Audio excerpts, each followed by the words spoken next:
Hey YouTubers out there, this is Wartech again. I just wanted to show relatively quickly some of the stuff I've been doing. So I think everyone's seen this one, at least on the last video. This is the knife that I'm kind of working on that I said, this might be destroyed. Well, it hasn't been yet. Lost about an inch off the end here, but I got rid of that big inclusion. There's a little bit left right here.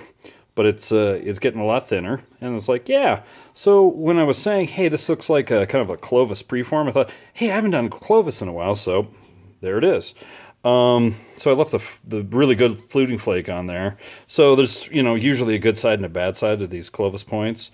So what I like to do is just direct percussion, and the trick is to, well, I think most people have actually heard a lot of the tricks, but there are a few extra tricks. So the first Clovis that I was successful with was after a kind of a brief lecture from a guy named Greg Nunn, and he does some amazing Danish dagger work. But like I said, there's always a good side. This was the second flake that I took, and there's not such a great side. But archaeologically, the flakes would travel maybe a third to halfway, so this is actually fairly representative. But the goal, and I'm sure a lot of people have heard this before, is to make the cross-section lenticular, so it's got like that lens shape to it, so that a channel flake will travel farther. So, like I said, I do direct percussion, but there's some tricks to it. And so, this piece here is about 5 inches long, maybe just on the edge of what they really would make. I mean, typically. I know there's some outliers like the Wenatchee, but, if you want to really get down to it, it should be maybe 3 to 4 inches.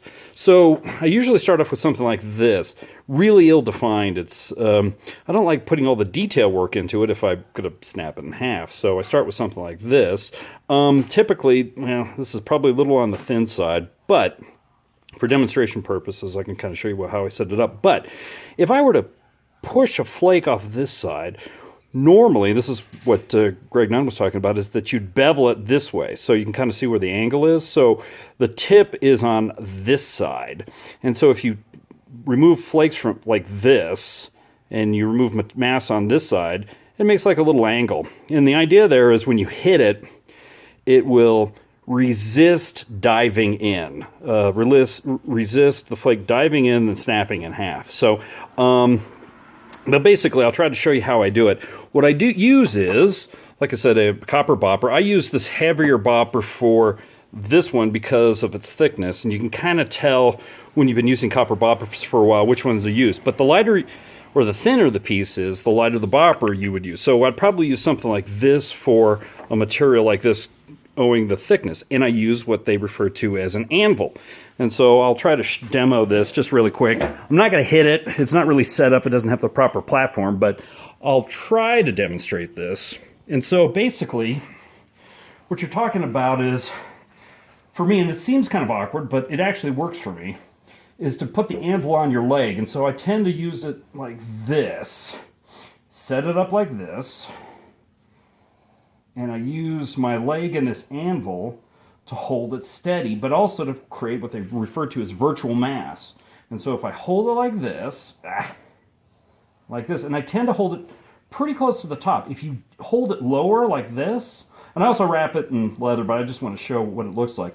Hold it closer to the top, get your bopper set up here like this. And what I do is I push down to make sure that it's in there tightly. And so you kind of have to push down. But the idea here is that you look at that pivot point, you move it back and forth, and you can feel right about where it is in the middle.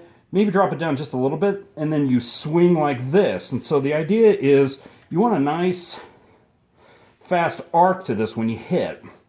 And so the virtual mass comes from you holding it tightly against near the top, and then tightly into the anvil, and that gives you that virtual mass, and it gives you enough resistance so when you hit it, the flake travels farther. Anyway, so that's basically how I do these things, and so it's just one other way of doing it, but I picked up most of those tricks from Greg Nunn. You should check out his video. He's really good at Danish daggers, and so that's about it. Thanks. I'm signing off.